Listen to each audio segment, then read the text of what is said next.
are Locked On Seahawks, your daily Seattle Seahawks podcast. Part of the Locked On Podcast Network, your team every day.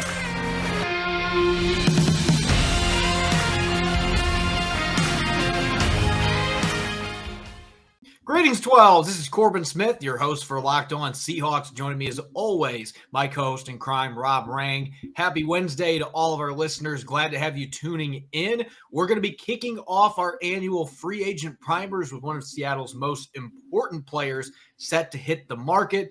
Plus, we'll be transitioning back to defense in our position-by-position yearly review, looking at the linebacker group. This episode is brought your way by Get Upside. Download the free Get Upside app and use the promo code TOUCHDOWN to get 25 cents per gallon back on your first tank. As always, thanks for making Locked On Seahawks your first listen 5 days a week. Now for your lead story here on Locked On Seahawks. We've been covering it for the last several weeks, and at this point, Rob, the Seahawks race to fill their defensive coaching staff has truly turned into a soap opera. It feels like as the world turns has been brought back into existence in the Pacific Northwest.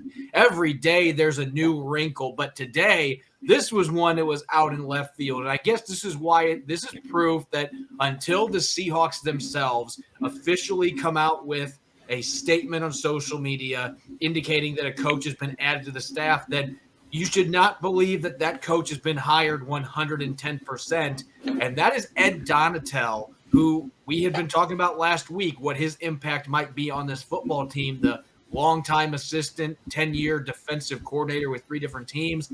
We thought he was going to be joining Clint Hurtt's staff here as a defensive consultant, but today, news breaking that may not be the case, as he is now being thrown out as the front runner to become the Minnesota Vikings defensive coordinator. And it would make some sense. We know that he's been a coordinator, a successful one at that, for 3 different teams.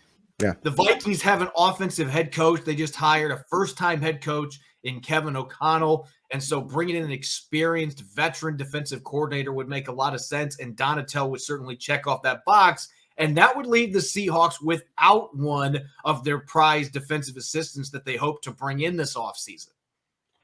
Yeah, that's the thing, Corbin. I mean, we of course cover the Seattle Seahawks. There's a lot of S's there, and S's with social media, S's with soap opera. I mean, that is kind of the theme of the day here. And I think that is just kind of the way that things fit in now in 2022. When everybody is just kind of responding to what's going on social media, these reports, whether they actually wind up coming to fruition, I have no doubt that the Seahawks have a great deal of interest in Ed Donatel, a great deal of interest in Carl Scott, great deal of interest in Sean Desai. But until their signature, again, another S, is on the bottom line, we just don't know for sure what's going to actually happen here. So to me, that's one of the things that's going to be fascinating here, because I do think that all 3 of those coaches would be huge additions to Seattle staff, and very good coaches at that. So until, again, the signature is on that bottom line, we just don't know who they actually will wind up with. But again, I do think that all of them make a lot of sense for a lot of different reasons. I think that Pete Carroll and his track record previously with Ed Donatel, is one of the guys that you would love to have in Seattle because of that wealth of experience that he provides. At the same time, that's exactly why the Minnesota Vikings might be looking at him. We talked before about Sean Desai and why we were excited about him, talking about him a week or 2 ago when Seattle officially requested permission from the Chicago Bears to be able to have that conversation with him. So if he suddenly is coming to Seattle, that would be great. And then Carl Scott, as we talked about just in yesterday's show, Corbin, I mean, I think that Carl Scott makes a lot of sense. So either way, I think that the biggest news here is that the Seahawks are presumably going to be promoting Clint Hurtt. That is one of the things that does feel like that is very, very likely to happen. And to me, if you already have Clint Hurtt, a guy that I think is possibly on the way to perhaps becoming a NFL head coach, not just a defensive coordinator, then I do think that anybody else in Seattle is able to bring of the 3 coaches, that we just mentioned previously, then I think that would be the frosting on the cake, because I do think that this is a team that is ready to bounce back next year. Yeah, this is just an interesting process that's playing out. And I think part of it this year is you had 9 teams filling head coaching vacancies. There were more than usual this year. And then you add in the Brian Flores lawsuit and how it seems like that kind of sped up the ending of the search for a number of teams. I don't know if it was inadvertent or not, but certainly there have been a lot of different factors at play here that seem to have made this just a very drawn out process for teams trying to hire coaches, especially when you're a team like the Seahawks, that you're retaining your head coach, you're keeping your offensive coordinator, you're just looking for a defensive coordinator. Obviously, that is a big position to fill. That is a huge vacancy on your staff. But teams that are getting head coaches, that is obviously, those are the crown jewels. There's only 32 of those in the entire NFL. And so then you've got to wait for that dust to settle. And that's where the Seahawks are at now. They have zeroed in on a number of different candidates. And what's crazy about this is it is still plausible that they could end up with Donatel, Desai, and Scott all on the same staff. It is also possible you strike out on all 3 of these guys. I think at this point that Scott seems like he's the most likely. There have been some reports that have come out today. Bruce Feldman from The Athletic, a college reporter that obviously has a lot of connections. He was another one that came out today saying the Seahawks were expected to hire Carl Scott as their defensive back and passing game coordinator coach. So I expect that that is going to happen. Again, nothing in ink at this point, but I think Scott of those 3 is the most likely to be on Pete Carroll's staff with the new defensive coordinator, Clint Hurt. And then at this point, with this new report with Donatel, it actually seems to me like Desai might be the second most likely to join the staff. You could have Desai and Scott with Clint Hurt. You've got 2 defensive back-oriented minds, guys that have coached really good football players at the college and NFL level. Desai, if he doesn't get this Vikings defensive coordinator job, there's probably not another defensive coordinator job in the NFL that's open for him, because I expect Chris Richard, former Seahawks defensive coordinator, to be the Saints defensive coordinator now. I think that move is inevitable. And the Texans, I don't know they're even going to hire one, because Lovie Smith is going to be making the calls on defense as the head coach. So you suddenly don't have any options. Now, maybe Desai decides to stay with Donatel, their past connections in Chicago. Maybe Donatel hires him on his staff with the Vikings. How ironic would that be after he just interviewed for that defensive coordinator position?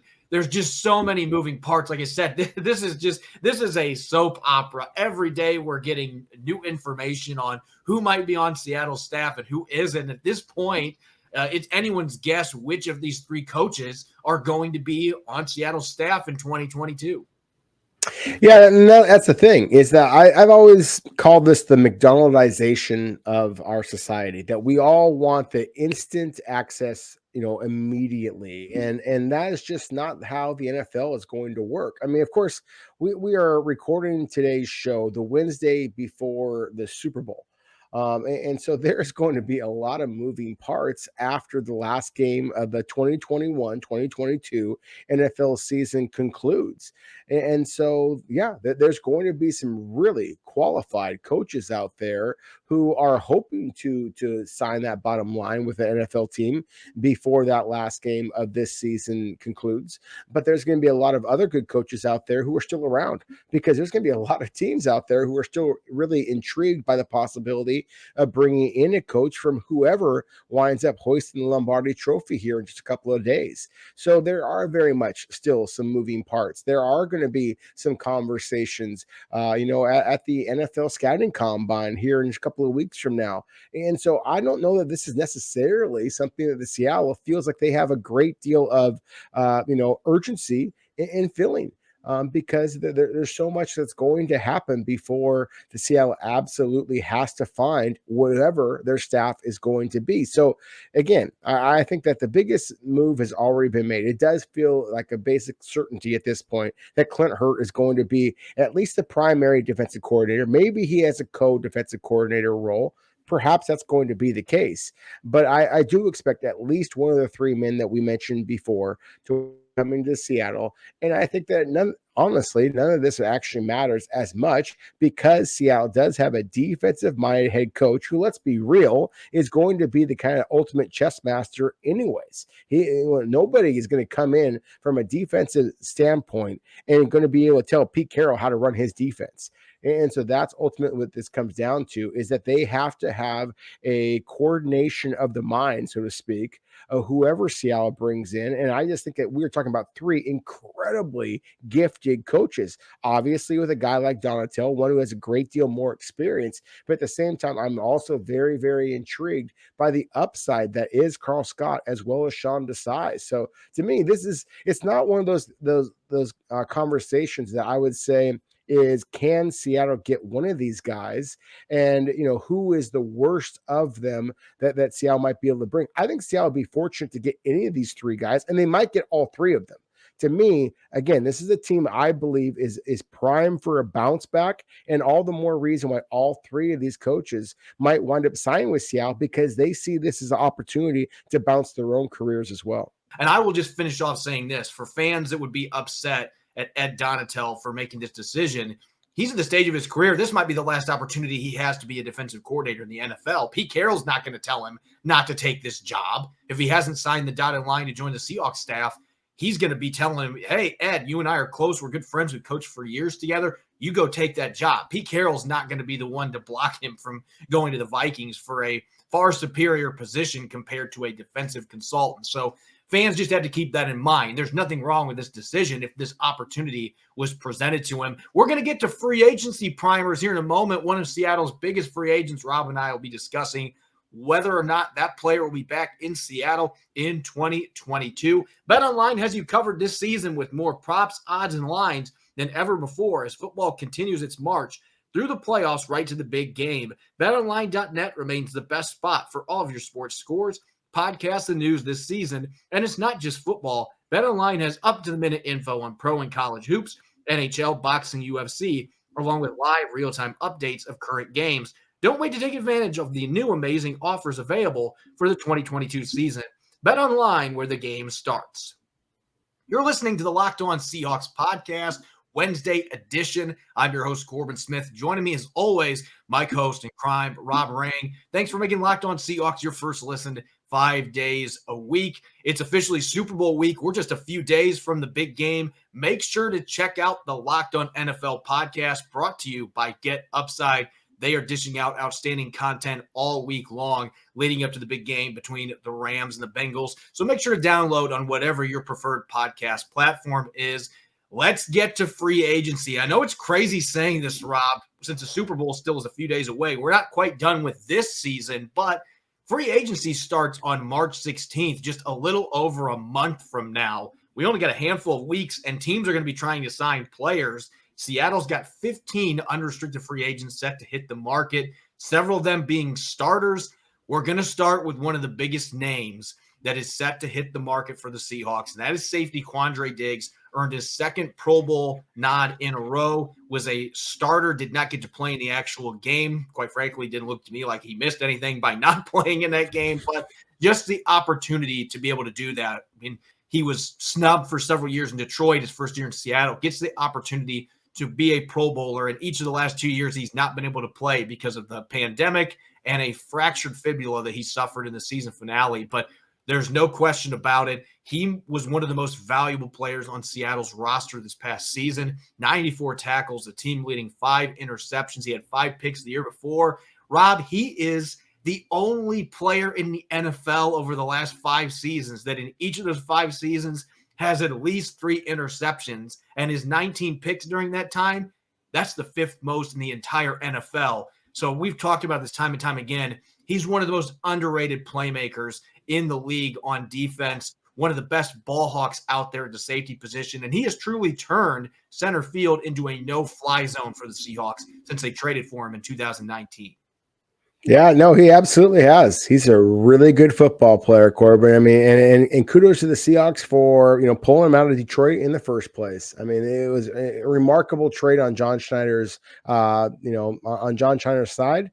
At the same time, I think it's going to be interesting to see what that Quandre Diggs is going to be able to land in terms of a contract, whether it be from Seattle or elsewhere, because this is also a player who next season is going to turn 30. He's going to be entering his 8th NFL season. He is ending this year on IR. He is a guy who was undersized. He is facing a safety class in terms of the draft that is above average, as well as a free agent class at the safety position that is above average. And so, what type of contract does that actually mean for Quandre Diggs? It breaks my heart that he suffered the injury that he did in that final game, because there is in no question in my mind that he was Seattle's most consistent defender a year ago. But Corbin, a year ago, you and I were having a conversation about how important that KJ Wright was to the Seattle Seahawks. And obviously they cut ties on that. And that is a guy that who had, that much more history in Seattle. And so again, to me, this is going to be fascinating. I think that Seattle would be a worse team if they don't have Quandre Diggs. That does not mean that Quandre Diggs is a guarantee, of course, to come back. So I think that this is one that is going to be a much more interesting, I would argue the word should be fascinating, conversation about what Seattle is going to offer Quandre Diggs. And if they don't offer him the contract that he wants, that I would argue that he may deserve based on what he's done already. That's not the conversation NFL teams have. They don't care about what you've done for me lately. They don't care about what you did for me previously. They care about what can you do for us in the future. And I am telling you right now that the safeties that are competing against Quandre Diggs are enough that it is no guarantee that he is going to get the big time contract that arguably his play previously warrants. Yeah, as you mentioned, it's just unfortunate that injury happened in the fourth quarter of the final game of the season. He was 10 minutes away from becoming a free agent, coming off a phenomenal season. He got some all-pro votes. I still believe he should have been an all-pro selection, at least second team. When you look at the numbers that he put up, almost 100 tackles and 5 picks. And I know the Seahawks defense has had issues defending the pass, but it has not been because of their free safety play. Like I said a moment ago, teams don't test the Seahawks throwing post routes and down the seam because they know they're going to get picked off. And Quandre Diggs has done that to pretty much every quarterback in the NFC West. He picked off his buddy Matthew Stafford, who's going to be playing in the Super Bowl this next weekend. He picked him off twice this year. In both games they played against the Rams, he had interceptions. He's just one of the best ball hawking safeties in the sport. And so that injury, there is a chance because he is going to be 30 next year. Teams may be looking at all those variables together, and they might be a bit cautious about giving him a multi-year deal with $10, $11 million per year, but he has earned that contract. I can at least say this from Seattle's perspective, and we've talked about this time and time again. You can make the arguments against the age and the fact he's coming off this injury, and you can look at the fact that, you've already paid Jamal Adams a $70 million contract for 4 years. Giving another big contract at safety might not be a tenable situation. You can throw all those variables out, in my opinion, because this is an incredibly important position in Pete Carroll's defense. I don't care if they're transitioning to doing more two deep safety looks. This is still going to be Pete Carroll's defense. You need to have an elite ball hawk at free safety, especially when he was the only guy that could create turnovers for you consistently the last couple of years. You need to have that guy around. And not just that, his value goes beyond what he does on the field. This is one of your unsung leaders in the locker room, one of the most respected players, both by coaches and teammates alike. And just letting him walk, I just think it would send a bad message. And you're mentioning that the cost might go down a little bit. You would think that the Seahawks, if that's the case, that they are going to pounce on this. And they've been willing to pay two safeties big bucks at a time. They did it with Earl Thomas and Cam Chancellor. I still think that Quandre Diggs has a lot of really good football in him. You look at the skill set that he brings to the table, the versatility, his toughness, his mindset, his leadership capabilities. Yeah, there are certainly some reasons why you could consider maybe it's not a great idea to give this player a multi-year deal, but I think the Seahawks absolutely have got to find a way to make this happen. In fact, I'll go as far as saying that if you're not comfortable, you can bring him back when free agency's getting close to starting. You pull out that franchise tag and you use it. This would be one case where I think John Schneider would strongly consider it if he has not already agreed to a new contract with Quandre Diggs. You got to find a way to keep this guy. He's just too important, Rob. No, I agree with you that in Pete Carroll's defense, the free safety position is critical. We've talked about that many times, Corbin, and I do believe that Quandre Diggs, his play, his toughness, his playmaking ability, All these different things. I mean, they all suggest that he should be priority number one. I just don't know that he's going to be. And that's the thing is, I think that I just look at, look at the tea leaves and just looking at the other guys who are out there in terms of free agency. Marcus Williams, for example, we had a conversation just yesterday about the New Orleans Saints. Marcus Williams, the free safety from the New Orleans Saints, is also a free agent, and he's 26, and he's a good football player too. And so he's going to get a lot of money. And again, this draft class, I've been kind of breaking down this year's safety class here, and I'm telling you, it's a pretty good one. The safety who is likely to be on the board at number 41 overall for the Seahawks is going to be a really good football player. He might just be the best player available at that point. And then you said the kind of elephant in the room is that you've already allocated significant dollars to Jamal Adams. Now, I'm not saying that Quandre Diggs should not be brought back by the Seahawks. I think that he should. But I made an argument, you and I each made an argument a year ago at this time, that KJ Wright should be back as well. And obviously Seattle, again, decided to make a different decision there. And so I think that there's one other thing that we have not yet mentioned, because I think that you made some excellent points so far. And again, I think that Quandre Diggs should be back. But I think that Seattle, part of the reason why Seattle decided to go in a different direction at the linebacker position a year ago is because they had such faith in Jordan Brooks. And we saw what Jordan Brooks was able to do. We're going to have that conversation a little bit later. But at the same time, I think the Seattle is very much intrigued, even though he has struggled with durability, with what Marquise Blair has flashed. And That's such a huge risk, though, Rob. That's a huge risk. It is. And at the same time, that's the salary cap, era that we live in. It's the McDonaldization kind of era that we live in. We want immediate impact right now. And so that to me is going to make, to me, everybody's going to focus on Rashad Penny. And I think that they are 1A, 1B, even bigger than Dwayne Brown. I think those are the two hugest conversations here for the Seahawks. We talked about already, what are they going to do as far as, the defensive passing coordinator, all that. To me, that stuff doesn't talk, that stuff doesn't matter as much. That's the X's and O's. These are the Jimmies and Joes. And Quandre Diggs is one of Seattle's best football players. But I don't think that is a guarantee that they are going to bring him back. And I think there's a lot of people out there, not necessarily you, sir, but I think there's a lot of people out there who just assume that Seattle is going to bring back Quandre Diggs. And I don't know that is a guarantee. We'll see. It's going to be a fascinating conversation moving forward. I just think that if you go into this next season, and I talked about a safety that I like in this class yesterday on our show, JT Woods from Baylor is a guy on day 3 that I think you can get, that I think could be a starter and be a very good one in the NFL.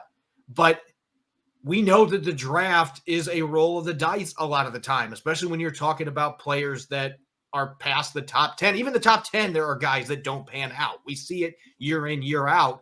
And you have to remember as fans what the Tedrick Thompson experience looked like after Earl Thomas left. Do you want to be in that same boat? Because that's why you had to trade for Quandre Diggs in the first place, is because your solution trying to move on from Earl Thomas ended up backfiring horrendously. So if you go with a rookie, even in this good class, or you try to go with Marquise Blair, who has not shown he can play more than 5 plays in a row without getting hurt. I mean, it's similar to Rashad Penny, but he's had multiple severe injuries. So I just don't know that you can put your faith in him. I think he could be good enough to be your starting free safety if he could stay healthy, but there's just so many moving parts here. If Quandre Diggs was a year or two older, I think this would be a tougher discussion for me, but I think you've got to bring him back if you're John Schneider. If that means you have to use the franchise tag to extend that negotiating window, then so be it. But I think a 3-year deal around $32 million, I know that's a lot of money in the safety position, but I just think he is way too important a player. I'm putting the position aside for a second and saying, what are the best players that are going to help me win football games? Quandre Diggs is one of those guys. I would argue that he had 2 spectacular seasons the last couple of years, and Seattle obviously didn't make the playoffs this past year, and then last year got bounced in division, in the opening round. And so that, I think, is going to be the conversation that Seattle has to have, is that you had 2 very good safeties a year ago, and yet still didn't walk out with anything close to a ring. And so, again, I think this is going to be a fascinating conversation when I look forward to conversing with you, not necessarily debating with you, because I think that we actually feel very similarly about this, but I just don't think that it is the black and white issue that a lot of Seahawks fans out there believe that it is. We're going to have a lot of more opportunities to talk about this before we actually get to the start of free agency. We're going to flip to linebackers, continuing our position-by-position review in a moment, breaking down Bobby Wagner, Jordan Brooks and company, the 2021 season, and what the future might look like at that position. This is the time of year that I've pretty much given up on all of my New Year's resolutions, but not this year. I'm sticking to my resolution to eat right. Thanks to Built Bar, it almost feels like it's not really a resolution because I actually enjoy eating them. I enjoy eating them way too much. I had 3 of them today. I might have a problem. And the biggest issue is Built Bar Puffs. First ever protein-infused marshmallow. They are delicious, fluffy, marshmallowy, not just a protein bar. They're a treat, and they're covered in 100% real chocolate. I can't stop eating the banana cream ones. So really, the health benefits, if you eat 3 or 4, they kind of go out the window. But my lift was really good today. All Built Bars are covered in 100% real chocolate, and that includes the Built Bar Puffs, low calorie, high protein. Replace your candy bars with these. They are much better. Go to Built.com and scroll down the macros chart. You'll be blown away by the high protein, low calorie, high fiber, low carb options. We're talking 130 calories, 4 grams of sugar, 4 net carbs, and 17 grams of protein. Amazing flavors to choose from: mint brownie, coconut almond, and of course their new one this month, white chocolate, cookies, and cream. At Built Bar, they're all about the taste. They make it taste delicious first, then figure out how to make it healthy. And I don't know how, but they pull it off every single time. Go to Built.com and use the promo code LOCK15 and get 15% off your order. Use the promo code LOCK15 for 15% off at Built.com. Hey, 12, check out this incredible app everyone who buys gas needs to know about. It's called Get Upside. My listeners are earning cash back for every gallon of gas every time they fill up. Just download the free Get Upside app in the App Store or Google Play right now and use the promo code TOUCHDOWN for 25 cents per gallon or more on your first fill up. That's automatic cash back. Don't pay full price at the pump anymore. Get cash back using Get Upside. Download the app for free and use the promo code TOUCHDOWN for 25 cents per gallon on your first tank. Some people who drive a lot are making as much as $200 to $300 a year in cash back, and there's absolutely no catch. The cash back gets added right to your account. You can cash it out in a number of different ways, including your bank account, PayPal, and an e-gift card for Amazon and other brands. Just download the free Get Upside app and use the promo code TOUCHDOWN to get 25 cents per gallon or more cash back on your first tank. You're listening to the Locked On Seahawks podcast. I'm your host, Corbin Smith. Joining me for our Wednesday episode, Rob Rang. Thanks for making Locked On Seahawks your first listen 5 days a week. Continuing our position-by-position review. Yesterday, we talked receivers. Going to flip back over to the defensive side of the football. The linebacking unit, again, I believe was a strength for the Seahawks defensively. There were some issues this year in terms of pass coverage. That is an area where it looks like Bobby Wagner is continuing to decline. Jordan Brooks, he's made improvements, but that is still an area of his game that looks like maybe it's the most unpolished. Pro Football Focus credited him with giving up more than 1,000 receiving yards this year. So he's certainly got room to grow going into year 3. But overall, again, another really strong season with both Wagner and Brooks having 170 or more tackles. Cody Barton played well in spot starts. They got some good special teams play from John Radigan as an undrafted rookie. And Tanner Muse came in and gave him some contributions on special teams as well. So overall, it feels like this group played pretty darn well during the 2021 season. I think that they did play pretty well. I think that if you look at it from an analytical standpoint, that the Seattle's linebackers were arguably the top unit in all of the NFL, at least in terms of tackle statistics. I mean, certainly with what Jordan Brooks and Bobby Wagner posted this past season. I mean, Corbin, you and I called it. I mean, sometimes we got to give ourselves a little bit of a pat on the back. We said that these two guys were going to be 2 of the top 10 tacklers in the NFL. And we were saying that way back in July during training camp. And that's exactly what they wound up being. Now, at the same time, that's partially because Seattle's defense, so many around them kind of frankly stunk a little bit. And there was a lot of tackles out there and a lot of playing time out there to take full advantage of. And so to me, you have to look a little bit deeper than that. This isn't about the tackle numbers. It's about how many impact plays did you produce. This is the linebacker position. I mean, in the college football realm, they call this the Butkus Award because these are the guys who actually change the game. And that would be the conversation I think that we have to have is whether it be Jordan Brooks, whether it be Bobby Wagner, how many plays did they make that changed games?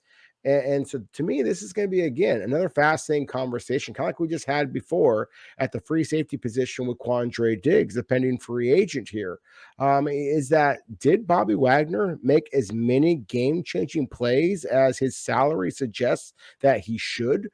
Especially with the way that the game has changed over the last couple of years, the interior and intermediate targets that we see in the NFC West division with guys like George Kittle, guys like with Cooper Kupp, for example, and obviously the bevy of weapons that the Arizona Cardinals have.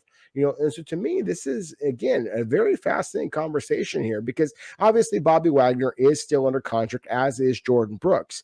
Obviously, we've seen some flashes from Seattle's young linebackers, Cody Barton, as you mentioned, BBK, John Radigan, et cetera, et cetera. But at the same time, how many times did they actually make those game-changing plays? And if you're going to allocate as many funds as Seattle has, or as many high draft picks as they did with the former first-round pick in Jordan Brooks, then you need to have some big-time plays. I just didn't see quite as many of those as their lofty statistics would suggest. Yeah, it does feel like, and I kind of hinted at this when we started this segment, the numbers, and you mentioned just the sheer number of plays the Seahawks ran this year, they were head and shoulders above every other team in the league in regard to how many plays that they had ran against them. So there were a lot more opportunities. Those numbers in the tackling department were certainly inflated because of that. And so it feels like those numbers, while they're great, they kind of run a little bit hollow just because of the circumstances. But still, to me, the biggest issue when you're looking at this group, they were productive. You did get all those tackles. Jordan Brooks, I thought, had more impact plays than Bobby Wagner did. He had 10 tackles for loss, so he was more active behind the line of scrimmage. The few times they did blitz him, Jordan Brooks was a pretty effective blitzer. Bobby Wagner still was as well. But Wagner didn't have those tackles for loss this year. He was getting a lot of tackles 5-6 yards downfield. And those are not necessarily good tackles. Obviously, you'd want him making those stops and not having him miss those tackles and get to safeties and stuff because you're giving up even more yardage. But he just wasn't making the plays downhill that we've seen him make in the past, at least as consistently. And the sideline to sideline pursuit, it just isn't there. Not the way that it used to be. Teams can make work of him out in space. We saw it in the game against the Bears. Cole Kmet, the tight end, how he was just able to juke Bobby Wagner in space on what should have been an easy stop to force a punt, and he gets a first down. You see plays like that consistently. I think some of the missed tackles that Bobby Wagner had this year are because of, in large part, the diminished athleticism that he's bringing to the table now at 31, soon to be 32. He is still a very good football player. I'm not going to sit here and say that he's not. He was a second-team All-Pro selection, whether you agree that he deserved that or not. He racked up 170 tackles, and I think this defense would have been a lot worse without him on the field. But with his age getting up there, he's going to be entering year number 11, diminishing athleticism, which was always a big calling card in his game. He's got a great football IQ to help offset that, but at some point, those athletic limitations are going to be a problem, and I think we started to see it this year with teams taking advantage of him in coverage, particularly getting receivers tucked behind him. And really, he had his share of struggles in that regard. So it was a good season for him. And I think that's the reason we're now having this discussion. What do you do with that $20 million cap hit? Because he is not that player anymore. He's still good, but he's not that player. And then you got Jordan Brooks, who looks like he's an ascending talent, has a lot of room to grow. Looks like he's ready to take the torch. Seattle's got to figure out, is the time now to have him hand off that torch to Brooks, or do we go another year where these two are working together? That's really the $20 million question right now. It really is. And we had a very similar conversation yesterday when we were talking about wide receivers. You of course, at the wide receiver position have two superstars in DK Metcalf and Tyler Lockett. But what happens if either one of those players gets injured? Then suddenly it is a season ender potentially for the Seahawks. Let's just assume that they do bring back Bobby Wagner, and they, of course, have Jordan Brooks as well. Both of them obviously are still under contract. What if either one of those players suffers an injury? As we saw with Bobby Wagner toward the tail end of the season, we saw flashes of Cody Barton and what he might be able to do. Did it really change much? And if that's not the case, if it didn't change much, then why are you allocating $20 million that perhaps could be allocated instead to an impact pass rusher, to a true lockdown cornerback? I mean, again, these are the conversations that Seattle, with a little bit more salary cap flexibility than they've had in previous years, certainly twice as many draft picks, more than twice as many draft picks as they had a year ago. These are the types of conversations that you have to have. To me, this is a conversation where you have to think, okay, we know what the Seahawks have traditionally done. We know that Bobby Wagner is one of the most revered, most respected, most admired men, not just football players, men that the Seattle Seahawks have ever brought into their franchise. What if he played for the New England Patriots and Bill Belichick? Do you think that he would still be on this roster in 2022?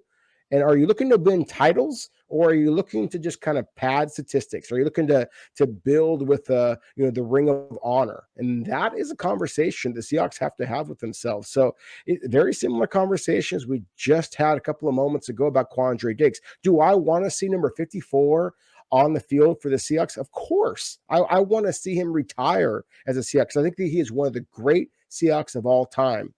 But I also think there's a lot of people out there who want the Seahawks to win a Super Bowl, and that requires playmakers. And we haven't seen a lot of playmakers from Seattle's linebacking core. And that, to me, again, is a huge conversation, especially when you have the huge contract that Bobby Wagner has. Yeah, this is going to be the big talking point for the next several weeks. What are they going to do in that regard? I still think that, adding a void year like they did with Dwayne Brown a year ago to lower his cap hit some and keep him around makes sense because he's still a good player. I mean, you and I are not arguing that he can't play still, but he is not what he was 2 or 3 years ago when you gave him this contract where he was going to have this $20+ million cap hit. You just can't justify that. So they're going to have to figure that out. I think this team is at their best this next season with Wagner and Brooks playing together, but it's got to be at the right price point. And so that's going to be the discussion point. And if you move on from Wagner, is Cody Barton the guy, or do you go to the draft? Where does Ben Burr-Kirven fit into this mix coming back from a torn ACL? John Radigan's also going to be coming back from a torn ACL. Where does he fit in? Does he play at all on defense? I mean, there are a lot of question marks there if you decide to move on for Bobby Wagner. And even if you keep him, you've still got to be looking towards the future. I guess the one thing I am hoping for next year, this is partly serious and part humor, but I'm really hoping the Seahawks play in Germany and Aaron Doncourt makes his NFL debut in Germany.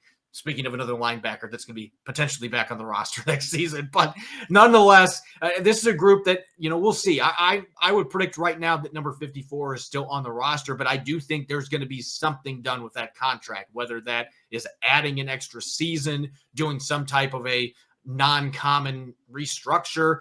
We'll see what they decide to do, but I can't see the Seahawks hanging on to him at that $20+ million cap hit. There's just no way that is tenable with some of the other needs they've got on the roster. And so there's certainly some question marks at linebacker moving towards the future. As always, we appreciate you making Locked On Seahawks your first listen 5 days a week. Now make sure to check out the Locked On Bets podcast, your daily one-stop shop for all your gambling needs. Locked On Bets is hosted by your boy Q with expert analysis and insight from Lee Sterling. You can follow me on Twitter at Corbin Smith NFL. You can follow Rob at Rob Rang. Make sure to check out Locked On Seahawks on Apple Podcasts, Google Podcasts, and of course, 5 days a week streaming on YouTube. Coming up tomorrow, I'm going to be riding solo, continuing our free agent primers. We'll be checking out one of the defensive linemen set to hit the market for the Seahawks on March 16th and continuing our position-by-position review. I'll be looking at the tight end group, how things went in 2021, and what the future may hold there